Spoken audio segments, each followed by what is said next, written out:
Turkey, the land beneath the half-moon. Asia Minor, famous ancient cities, natural beauty, and Ottoman splendor. Stone witnesses of a glorious past.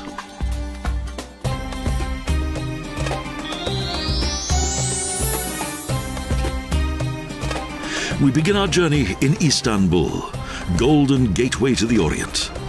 This city was once the center of the old world and still reflects 2.5 centuries of history.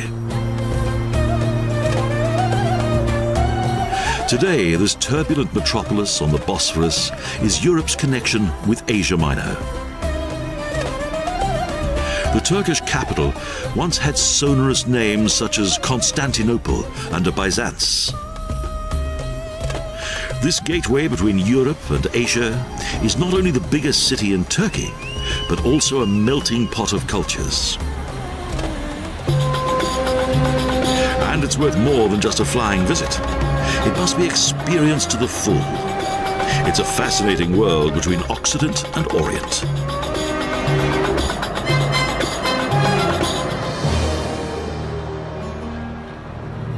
Greek colony, Roman imperial city, and capital of the Ottoman Empire, Istanbul is full of colorful and dramatic history. Here, Oriental charm unites with a Western way of life. On the banks of the Bosphorus, next to the Galata Bridge, there's a great deal of fresh fish for sale. And following time-honored tradition, water sellers in colorful traditional costume offering drinking water for sale. On the opposite side of the Galata Bridge, on the banks of the Golden Horn, is the Yeni Cami Mosque, with a large number of domes and minarets built one on top of the other, plus a number of precious glass windows.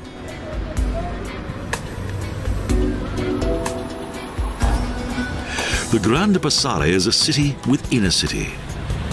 Through a large gate there is a labyrinth of corridors that were built over many centuries. This enclosed market contains more than 4,000 shops within its seemingly endless halls, and it's possible to buy almost anything here. A vivid world full of aromas of the Orient. Here the city is alive.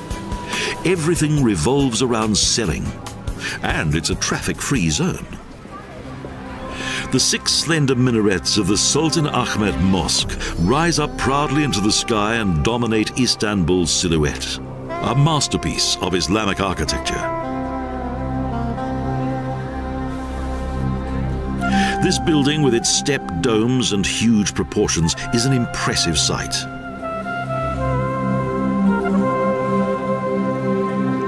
Its more popular name, the Blue Mosque, was derived from its covering of 21,000 valuable blue wall tiles from Iznik.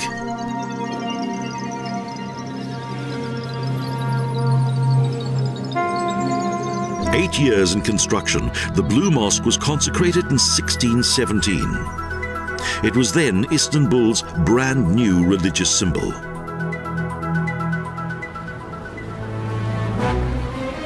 Close by is another of the city's impressive landmarks, the Hagia Sophia.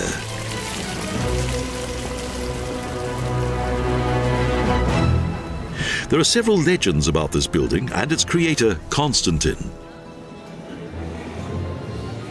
Its dome and walls were once covered with golden mosaics that made the building a unique historical monument.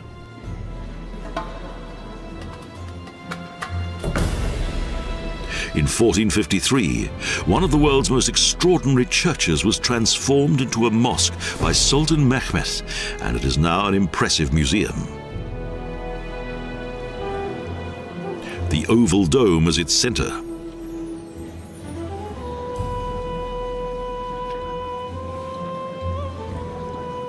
Restored mosaics that depict Jesus are the highlight of each and every sightseeing tour.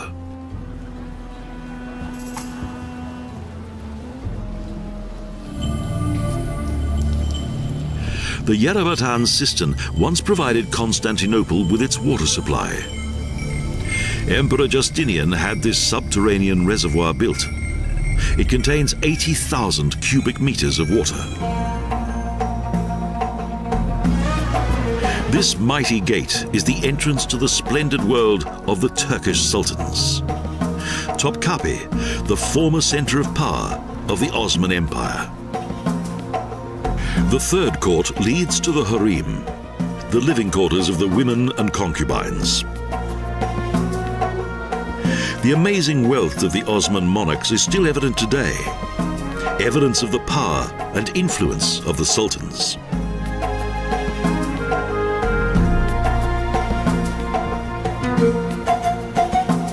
A number of earthquakes and fires destroyed many sections of the palace, but much of it can still be visited today.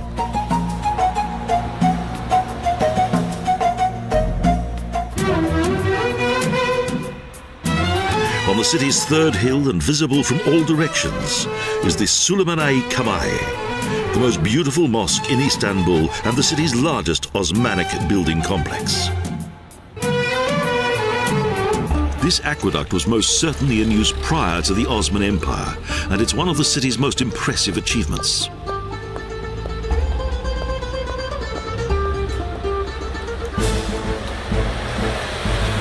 For 1,000 years, the ancient Theodosian walled Sur fended off all those who attacked the city, from the Marmaris Sea to the Golden Horn. Yeni Cami, the castle of 7 towers, formed part of the city's fortifications. The fortress, with its large inner courtyard, was built according to the most up-to-date specifications that the 15th century had to offer. Of its buildings, only the remains of a mosque have survived. Markets are still held in front of the old city wall as in bygone times. Even the construction of a new street has not put an end to this traditional attraction. Later, the Byzantine emperors had their palaces built in close proximity to the wall.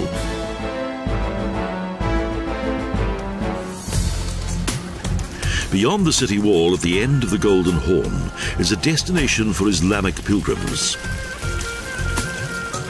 The mosque in the picturesque village of Eyüp contains the grave of the highly revered Abu Ayyub al-Ansari, the color-bearer of the Prophet Muhammad.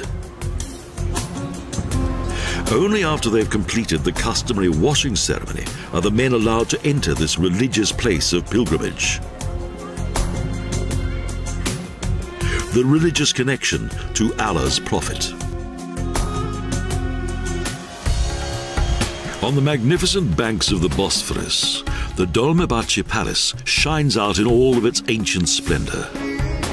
Solemnly guarded by a clock tower and a contingent of soldiers. Dolmabahce is the city's third largest sultan's palace. Istanbul's regal buildings are the most beautiful heritage of Osmanic architecture. The magnificent spacious entrance hall is similar to the architecture of the Paris Opera House, and its spacious high-ceilinged rooms indicate the power of the Sultan. In the middle of the 19th century, it was not considered to be fashionable to reside in the Topkapi Sarayı. Thus, Sultan Abdülmecit ordered the finest architects to build this new palace. They created beauty and splendor, the luxury of 1,001 nights. Sultan Abdülmecit had a mosque built on the European side of the Bosphorus. It was built on the banks so that he could approach the mosque by boat. Today, there's a new community center here. High above the narrower section of the Bosphorus is the mighty fortified complex of Rumeli Hisari, the river's former military checkpoint. But after the fall of Constantinople, the fortress lost its strategic importance. Istanbul is still a melting pot of culture and religion, with a captivating allure and an atmosphere of exotic mystique.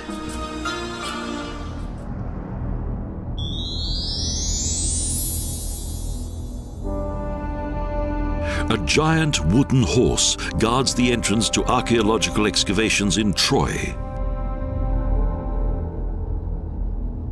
No ancient place in Turkey is as well known as Troy. If only it had survived in good enough condition, we'd be able to marvel at its former size and glory. What occurred here more than 3,000 years ago was described by Homer in the Iliad. According to Greek legend, Paris, son of Priamus, abducted Helen, the most beautiful woman in the world and wife of the Spartan king Menelaus. This led to a 10-year war and ended with the Greeks defeating the Trojans. Due to the guile of Odysseus.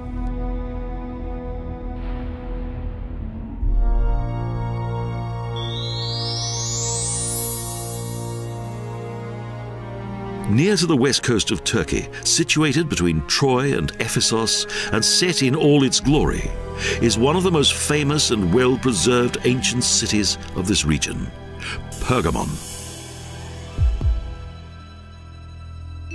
This, in the Hellenic era, was an ancient cosmopolitan city, the traces of which are still visible today.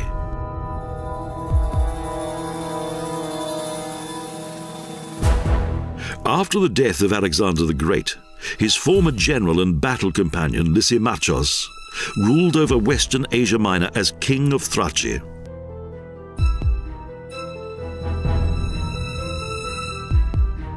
Pergamon is still an impressive demonstration of the power, knowledge and wealth of that time.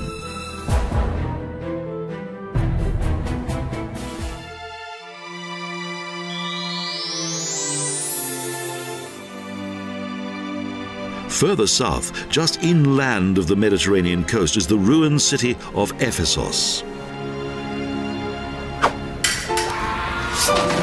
It was a place of the superlative, with show fights and fire eaters. Next, we journey into the past. In ancient times, Ephesos was one of the most important cities in Asia Minor. 1200 years before Christ, Ionic Greeks established their first settlement on Korissos Hill, next to the ancient shrine of Cybele.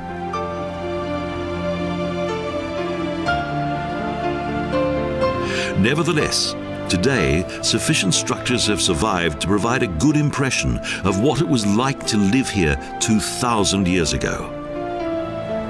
In the most important of the 7 cities of the Apocalypse. Although Ephesos eventually fell into decay, unlike other cities of antiquity, it has not been lost forever.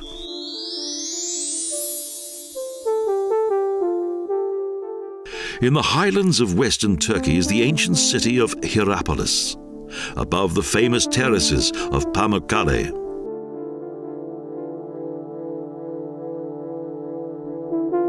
In 190 BC, King Eumenes II of Pergamon built the city of Hierapolis, most probably as a fortress, on the wide Travertine Plateau.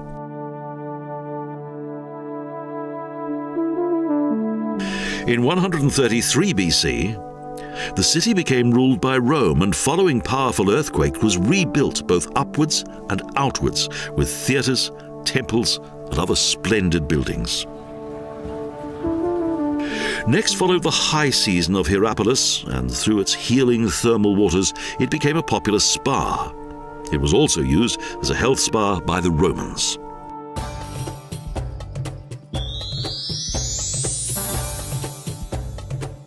These hot springs have their source in the hills. They form an extraordinary miracle of nature that was well known in antiquity. The white terraces of Pamukkale.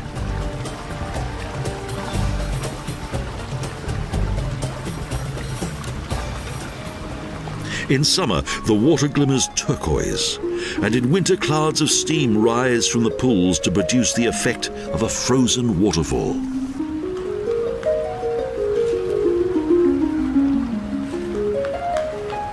The reason for the origin of this bizarre landscape is the steaming hot water, rich in calcium, that flows from the higher-lying geothermal mountain springs.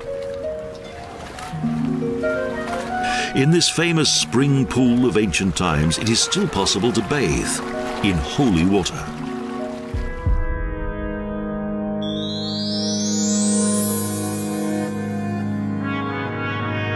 Marmaris is situated on the Turkish Riviera. It was well protected by a medieval fortress.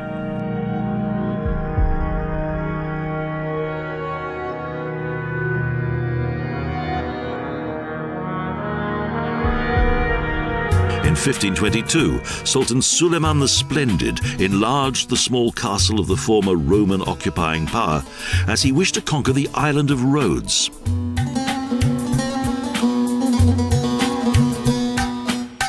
In front of the fortress is a new marina that provides moorings for around 600 boats. The bay is a popular boating destination.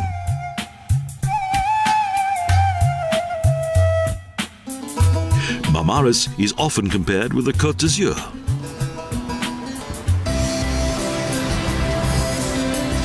From here there are excursion trips along the Turkish Aegean coast. Soon a suitable boat is selected and the trip is about to begin.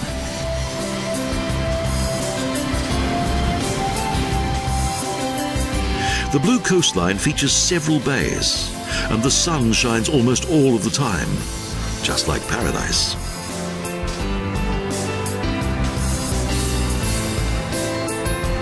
Wild, romantic nature alternates with wonderful beaches.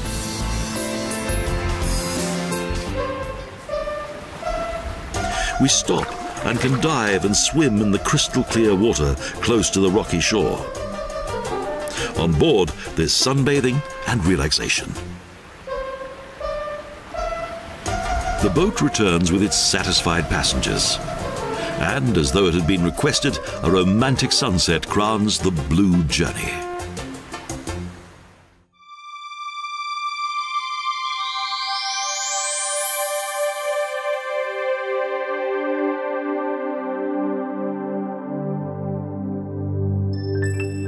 Further south on the Lycian coast is Fethiye. Within a steep rock wall above the town are graves that date back to the 6th to the 4th centuries BC. The Lycians believed that bird demons carried the dead to heaven, and the grave was meant to resemble the former home of the deceased. This wonderful natural beach and its crystal clear water and hidden bays is one of the most beautiful in the world.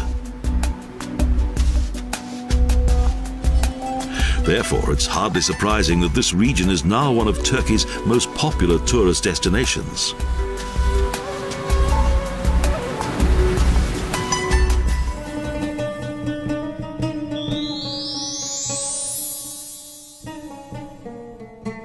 Only 8 kilometers southwest of Fethiye is Kayaköy, a ghost town amid a rocky valley, once inhabited by people of Greek origin. The abandoned stone buildings look like something from a movie set, clinging to the steep slopes.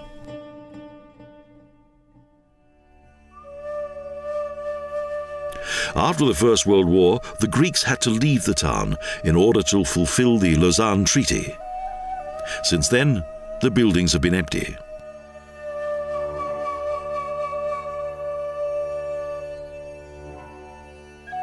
With its almost 3,500 ruined buildings, Kayaköy has become a museum village and has been designated as a protected monument by UNESCO.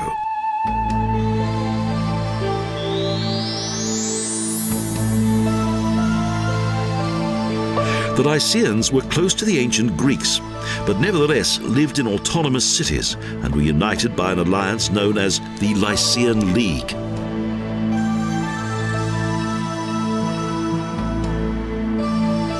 Together they shared a shrine, the Letoon of Xanthos, with the mother god Leto as the main deity.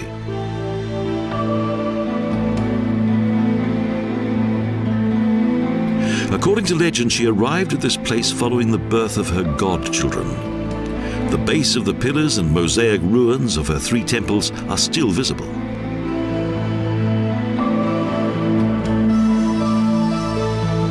The The astonishing legacy of this ancient people is its tombs, and a Roman theatre was built in the middle of the Lycian necropolis.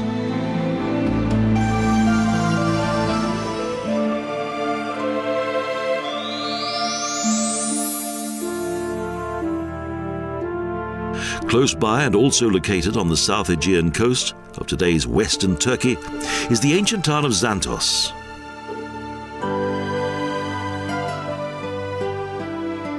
The ruins are the result of a transient history with evidence to suggest Lycian, Hellenic, Roman and Byzantine origin. Xanthos was once the most powerful city in the center of Lycia, located on the southern tip of the Xanthos Delta on a hill of important strategic value.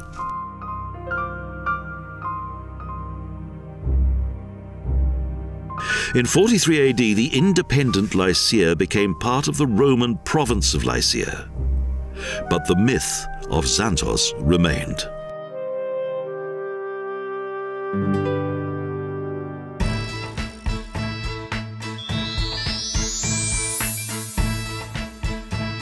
Again, further south is Kas, situated on the steep slopes of the Taurus Mountains that extend to the Mediterranean coast.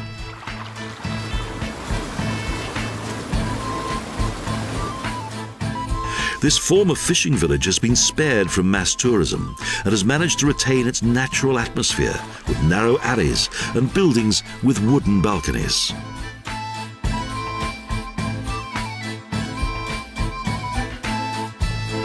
The village looks as though it's been carved into the rock, and its well-preserved Greek-Roman theatre is a reminder of ancient times.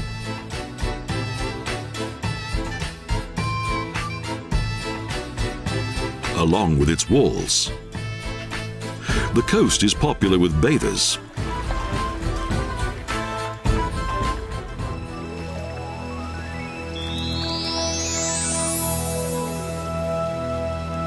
The remains of the harbour town of Olympos that was founded in the 3rd century BC are partly overgrown by vegetation.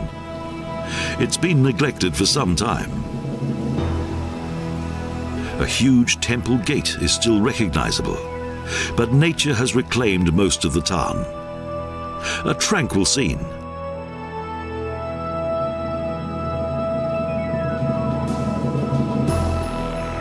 Olympos extends from the coast into a valley along the banks of a creek.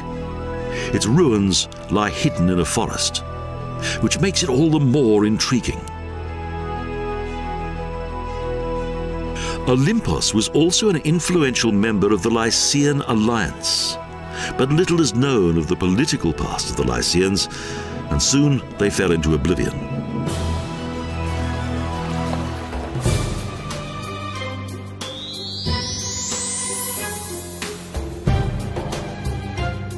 Antalya is the main entrance to the Turkish Riviera. It was founded in 158 BC by King Attilos II of Pergamon and was an important harbour.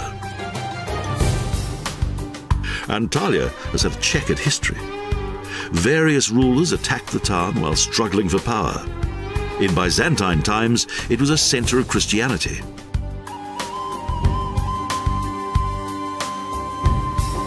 After the Fourth Crusade, the Knights of St. John came to power, until finally, in the 14th century, the Ottomans ruled over the coastal region. Today, the picturesque harbour in front of the old city wall attracts tourists from all over the world. Now it's tourists who rule this great historic town.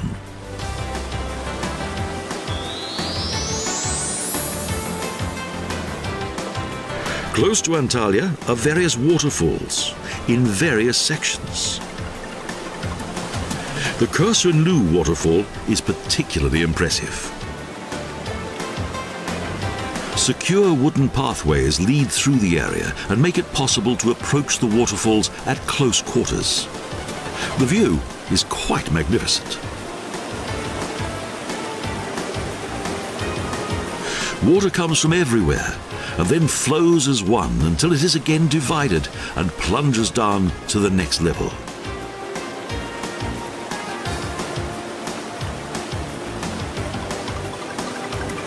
Everywhere flows clear, light, turquoise-coloured water that is cool and tempting to drink.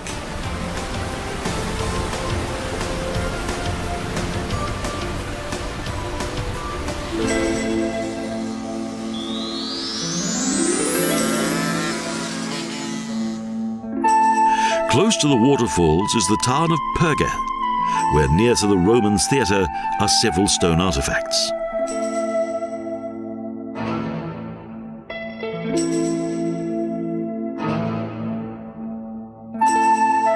Each day, visitors come to see the impressive ruins of the stadium, colonnade, acropolis, thermal baths, and city gates.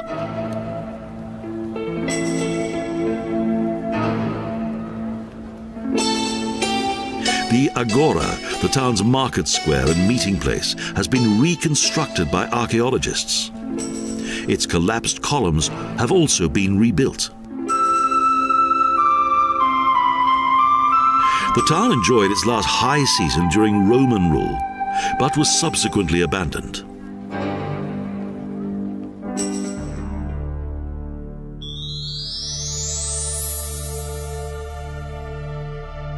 Side is also a popular Turkish Riviera resort. It has a history spanning 3,500 years.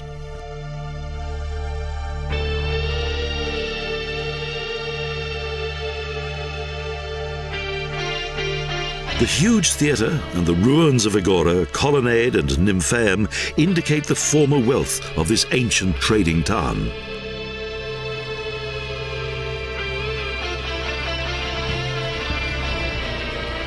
Side also had its economic high season while under Roman rule. But when the Arabs began hostilities, the old town was abandoned.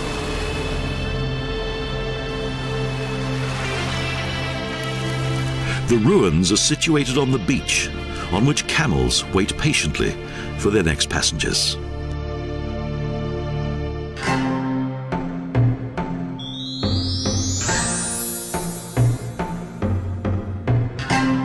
As one of the most important cities of the Pamphylian region in Asia Minor, Aspendos was founded by Greek settlers from Argos and was allied with Persia.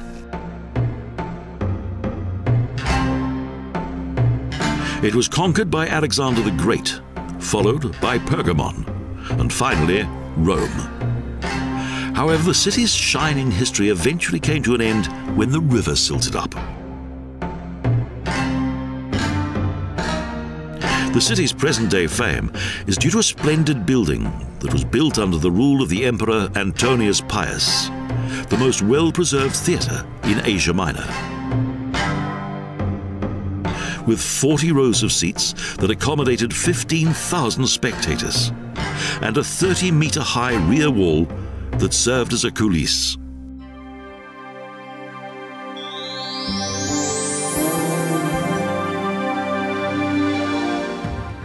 In central Anatolia, within the heart of Turkey, is a remarkable and captivating landscape: Cappadocia.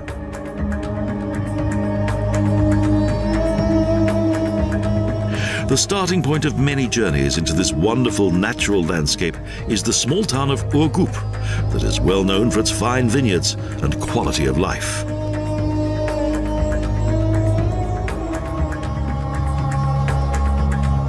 In the nearby village of Kavusin are the remains of several old buildings, the result of the great earthquake of 1939.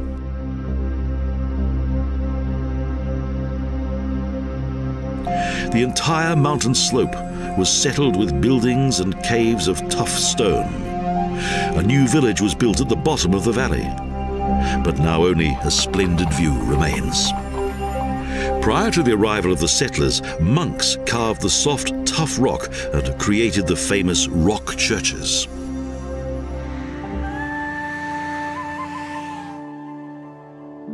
"5 million years ago, two volcanoes split apart and spewed their fiery lava and ash clouds into the air.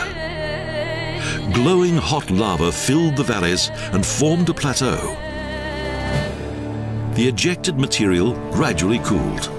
Frost, heat, wind and rain have over millions of years shaped the soft, tough rock into a bizarre natural landscape.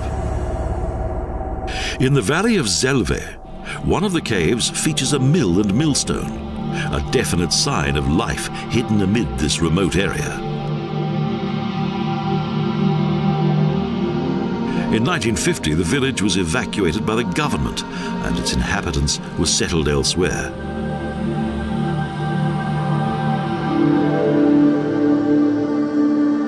It was far too dangerous to live here.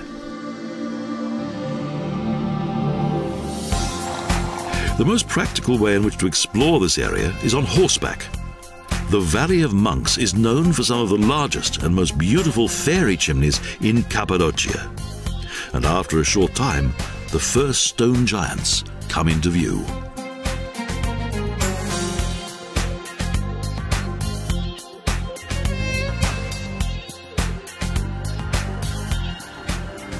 Most who come here are attracted by an architecturally remarkable hermitage located within the tuff, the St. Simeon's Cone.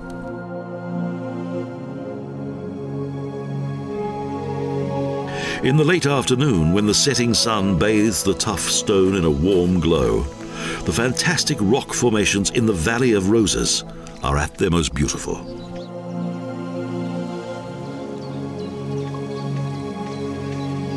A view that was surely much appreciated by the first religious hermits who settled here.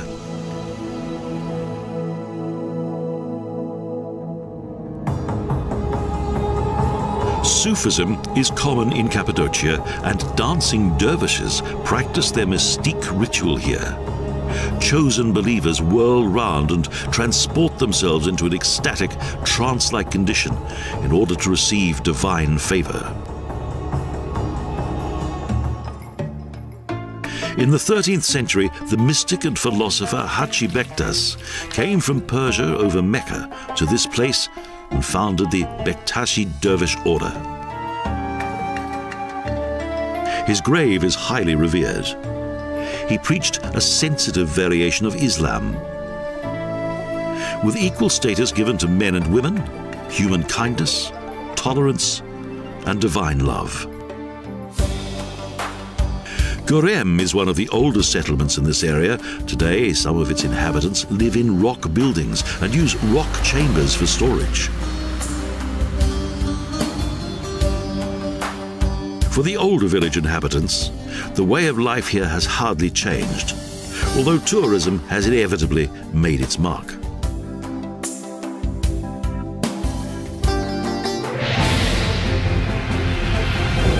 Since 1991, Görem has been the starting point for the region's balloon safaris. At first, only a handful of balloons flew here, but today they are an increasingly popular attraction. Balloon safaris provide a good insight into what lies below. From here, the scenery and its strange rock formations look even more unreal, a veritable miracle of nature. Each journey is an adventure that touches the very soul. The entire Görem Valley is famous for its church caves that many centuries ago were dug into the soft tuff by early Christians who settled in this remote landscape.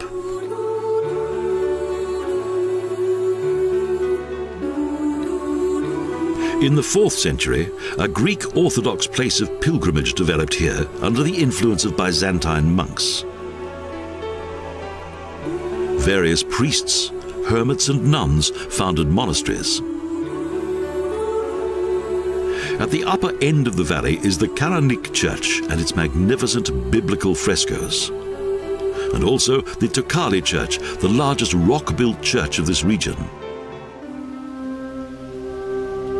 Sword Valley, Guladeri Vadisi, also contained human settlements, but today it is grazing horses that pervade the scene, much to the surprise of the visitors. Settlers, including Christians, built churches inside the tough rock.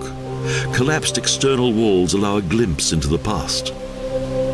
These early Christian caves were once well camouflaged, with very subtle entrances.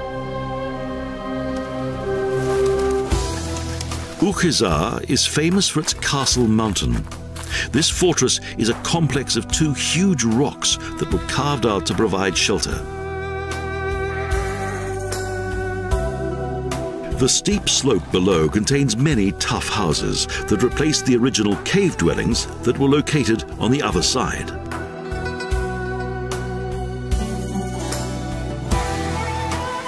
Because the tough stone is easily worked, the houses are artistically decorated. Ascending the fortress is a wonderful adventure, and the view is fabulous. The Turks love music and dance. They have rhythm in their blood. Traditional dances progress in a circle that emphasizes harmony. Women often wear veils and large trousers, influenced by the Ottoman tradition. The men like to dance acrobatically. Belly dancing is also included.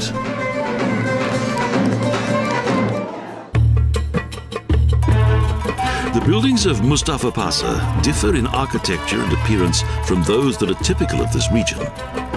Both architecture and decoration are of fine quality. The striking difference is easily explained. During the Ottoman Empire, Greek Christians settled here.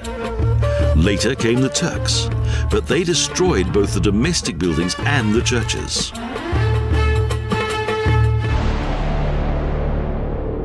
Soganli Vadisi was, after Göreme, the second most important center of Cappadocian monastic life. Most of the mystic rock churches and monasteries originated between the 9th and the 13th centuries.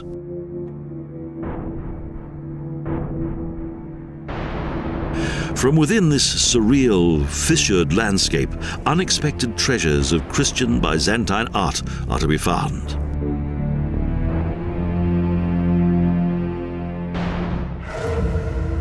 There are around 36 subterranean towns in Cappadocia. Derinkuyu is the most famous. A labyrinth of corridors and chambers, 8 floors deep. A hideaway with ventilation and water from a well. The small village of Gusulyat is well protected within a deep valley.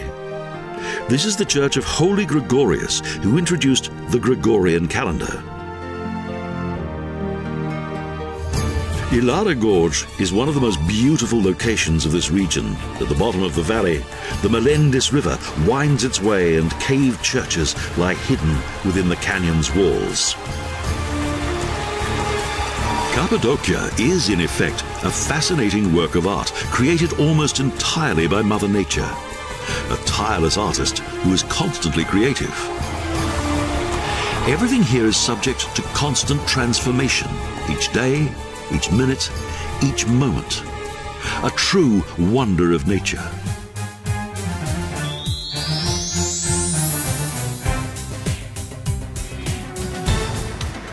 Ankara, capital of the Republic of Turkey, this once Anatolian provincial backwater, is today one of the country's most modern cities. A vibrant world metropolis. In a northerly direction and situated on a hill, its splendor can be seen from afar. The biggest mosque in Turkey, Kocatepe Camii. The Kocatepe Mosque is both a symbol of the devoutness of the Turkish people, as well as being an important center of communication for the entire city.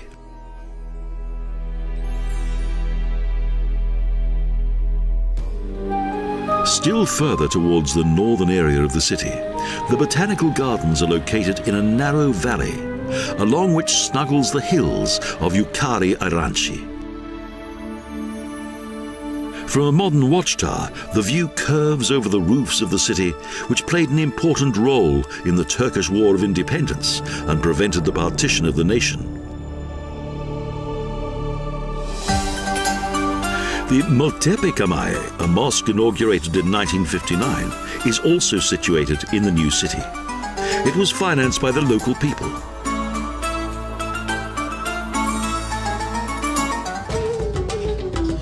Ankara's old town is overlooked by a castle mound upon which the city's citadel extends above the pinnacle.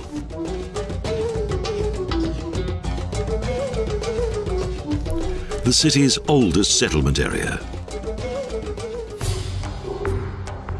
The slope of the hill in front of the citadel is completely covered with hecakondas, a mass of quickly constructed buildings which at first only consisted of walls and a roof. Also to be found here is one of the city's few surviving timber-pillared religious buildings. The Hisa Kapisi is the main external gate of the castle complex. From here, one can enter the interior of the fortress. It was inhabited in Osman times and was for many years a poverty-stricken neighborhood.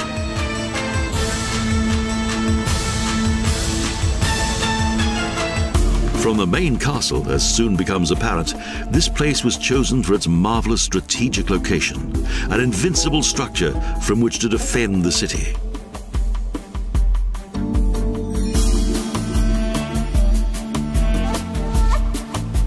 Just beyond the main gate is the castle's oldest mosque. According to the inscriptions, this religious building was built in 1178. A little further along the castle walls is the Museum of Anatolian Civilization.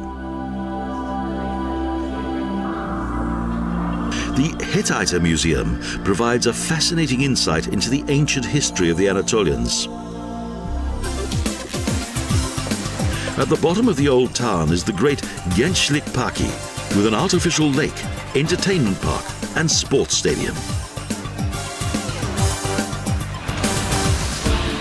The memorial to the victorious on Ulus Square features Ataturk mounted high on a horse. Ankara, Turkey's capital city, is full of contradictions. And yet it is the extraordinary charm of this remarkable metropolis that makes everything make sense.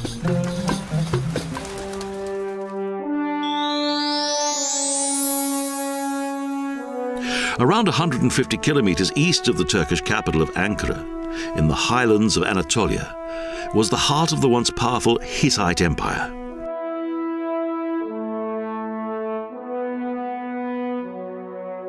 This vast hill-covered terrain was well protected and only accessible by way of a few gates. The architects fully understood the region's topography, and so what was necessary to defend the city.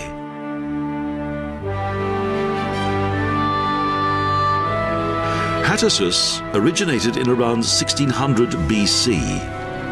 The Hittite Empire stretched across Anatolia and the northern part of what is now Syria. Based on the demands of Labana Hattusili I, expansion politics led from here in a southerly direction.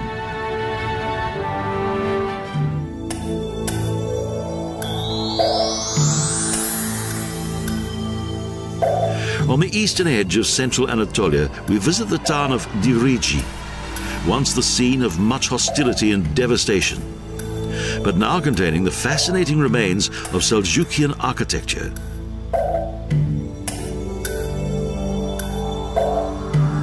The old mosque and adjoining hospital was built in 1228 at the command of Emir Ahmed Shah, and it's a World Heritage Site.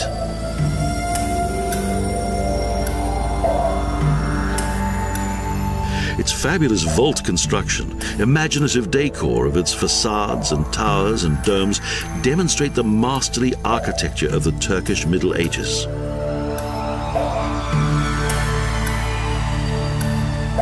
Today, the town's economy is derived from the mining of iron ore.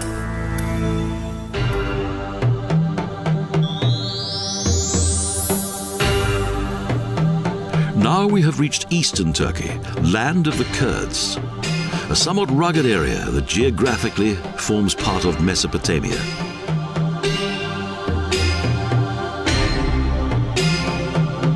In the high rock walls, there are many caves that date back to ancient times, but that today are unused.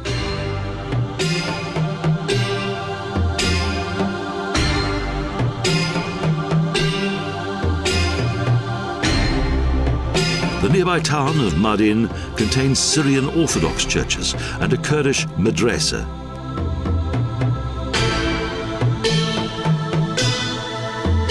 In the Middle Ages, there were 4 bishop seats and 80 monasteries here. And Midyat was then considered to be as important as Mount Athos of the Syrian Orthodox religion.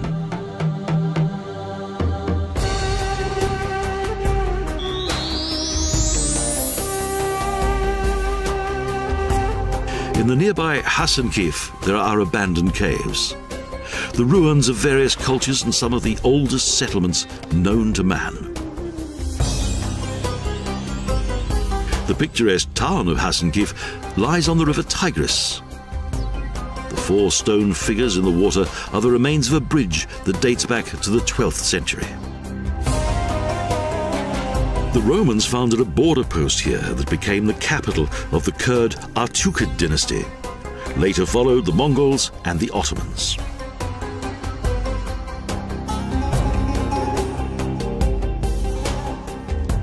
Some years ago, the town was at the center of some controversy as it was planned that the Tigris be dammed, the consequence of which would have meant that the whole of Hasankeyf would have been flooded. The submersion of this culturally important region would have been a disaster. Further north on the mountain plateau of the Nemrudagi, in the 19th century, an ancient treasure was discovered that had lain hidden for many years. The monumental burial place of a king.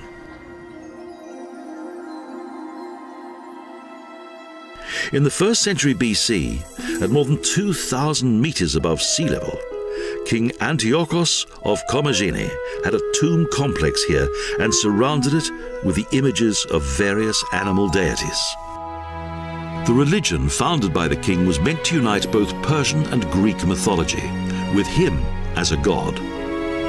This place was to serve as his heavenly throne.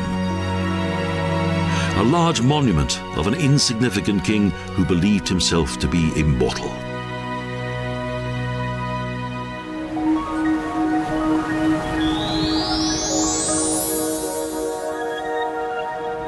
In the extreme east is Turkey's largest inland lake, Van Lake, one of the highest lying lakes on Earth.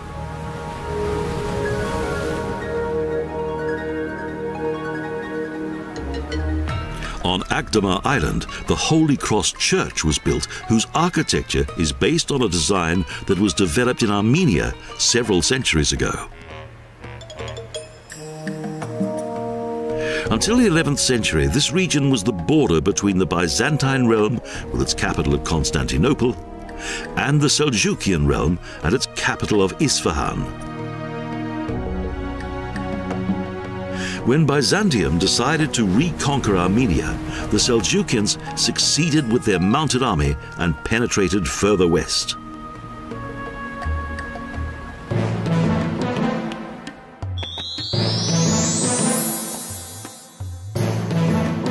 Next we travel north along the eastern border region to Armenia and to the ruined town of Ani that had its high season under the rule of the Bagratidin dynasty. The former Armenian capital is situated on a plateau surrounded by a deep canyon in which the Akurian River flows. This marks the border. Ani was called the town of 1101 churches, but only a few survived various hostilities and earthquakes. Those that remain are not in good condition. The cathedral has lost part of its roof, but the rest is in good repair. Over the course of time, this sacred building was transformed into a mosque, and then reverted to being a Christian church.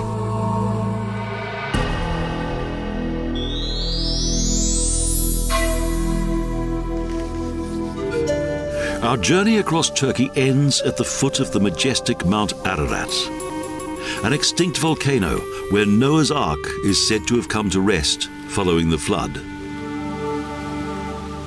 Glaciers crown the mountain's summit. Located at the foot of Ararat, Dogobayazit is the final large town on the main route to the nearby Iranian frontier. The Ishak Pasa Palace lies on an ancient caravan route. Doğu is a lively town that makes its living from both transport and smuggling. Its thousands of years of history is well documented in the museum. Seljukians and Ottomans were just part of the story. Turkey, a country of many faces, with fairy tale-like mosques and palaces, legendary ancient cities and fascinating landscapes. A link between Asia and Europe, between East and West. The historic bridge between both Orient and Occident.